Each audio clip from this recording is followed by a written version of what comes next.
Bienvenidos a su canal Wilco Aviation.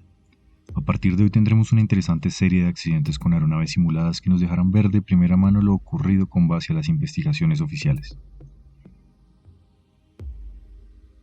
En esta primera serie tendremos como protagonista al Cessna 208 Caravan, haciendo su aparición en los años 80, realizando su primer vuelo el 8 de diciembre de 1982, y tras 2 años de pruebas y revisiones, en octubre de 1984, la FAA al fin certificó el modelo de la aeronave.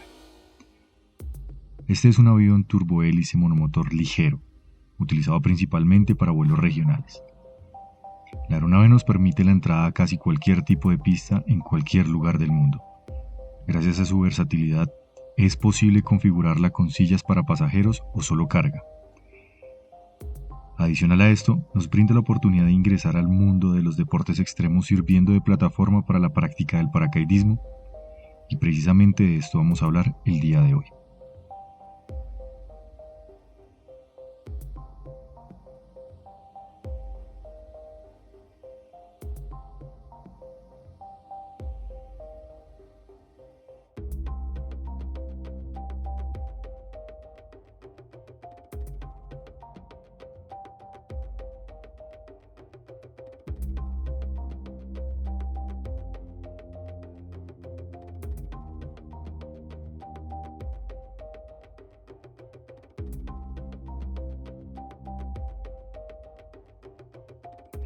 Vamos a analizar el accidente con mayor número de fatalidades en la historia de esta confiable aeronave, a bordo del November 551 Charlie Charlie.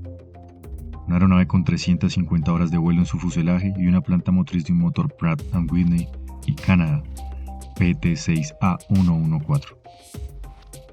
Fin de semana del 29 de septiembre de 1985 a las 12 del mediodía, cerca de Jenkinsburg, Georgia, Estados Unidos. Se disponen a saltar 16 paracaidistas. Dentro del grupo de paracaidistas se encuentra el dueño de la empresa para la cual volaba la aeronave. El avión estaba registrado en Air Carrier Express Service y volaba para operaciones de paracaidismo deportivo en las reglas de vuelo visual o VFR. Se tenía planificado que la aeronave realizara un vuelo local. Las condiciones meteorológicas visuales prevalecieron durante el día. El cielo estaba despejado y se informó que la temperatura en el centro de paracaidismo era 78 grados Fahrenheit o 25 Celsius. El piloto al mando, de quien no aparece en los registros su nombre y al cual llamaremos John, quien tenía más de 4.900 horas de vuelo certificadas, realiza los chequeos rutinarios para la salida. La aeronave enciende su motor.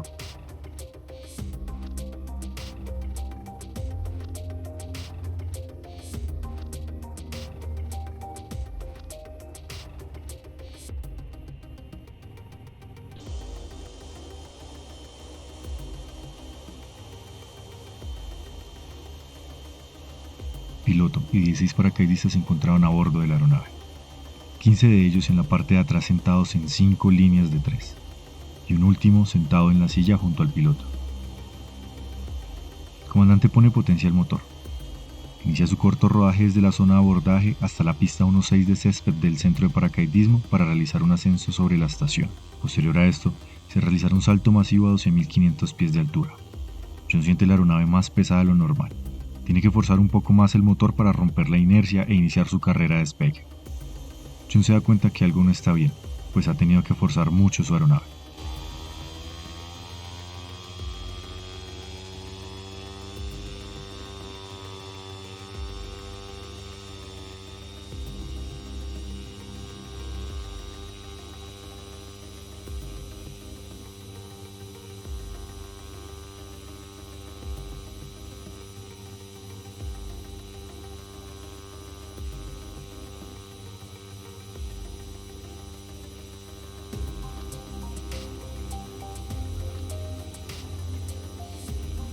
Despega con dificultad, logra un ascenso hasta los 300 pies de altura, pero ahora el motor pierde potencia y la hélice desacelera.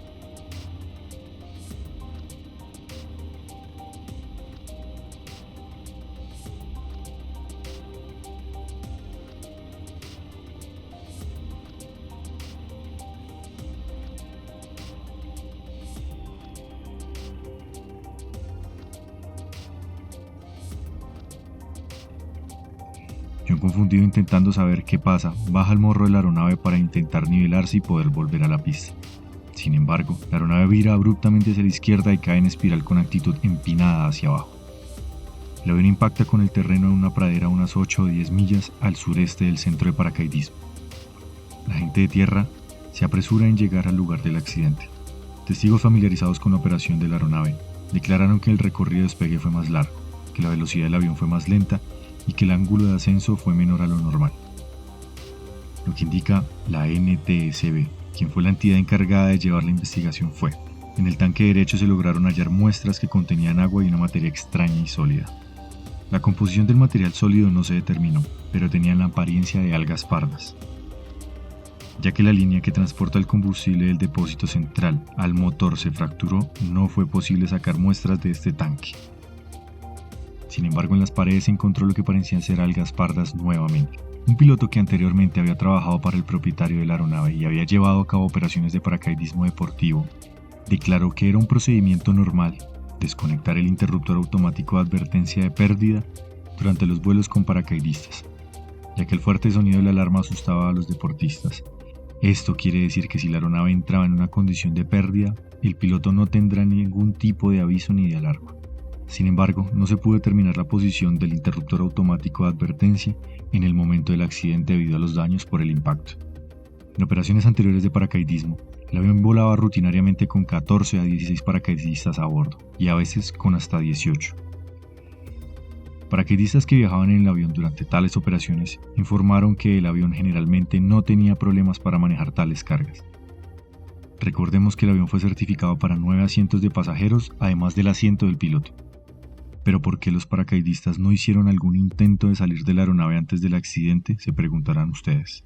Y la respuesta es: en general, ellos están entrenados para permanecer en el avión si el motor se detiene a menos de 3.000 pies sobre el suelo, ya que en este momento van en modo de pasajeros.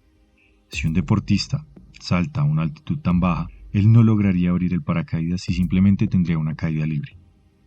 La investigación de este accidente reveló que el avión había sido operado durante varias semanas con contaminación conocida del sistema de combustible.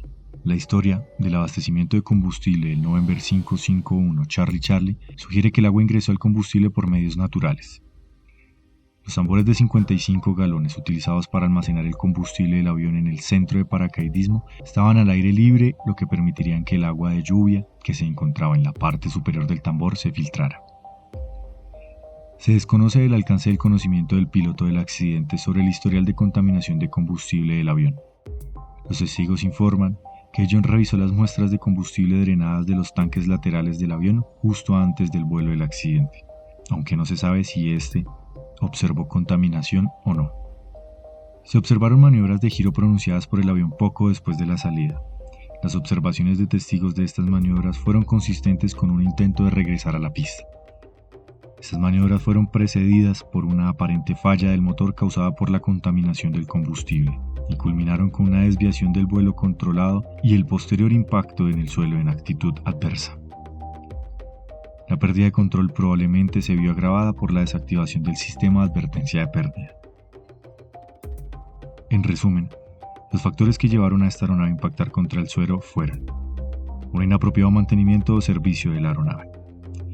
El piloto falló manteniendo la velocidad constante para el ascenso. Combustible contaminado. Circuit breaker de entrada en pérdida deshabilitado. Vigilancia y control inadecuado por parte de la FAA.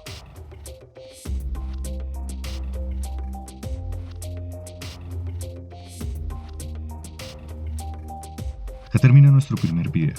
Recordemos que las investigaciones aéreas no se tratan de arrojar culpables o de hacer señalamientos. Por el contrario, estas se hacen con el fin de que no se cometan las mismas fallas nuevamente. Gracias por estar en mi canal, suscríbanse y hasta la próxima.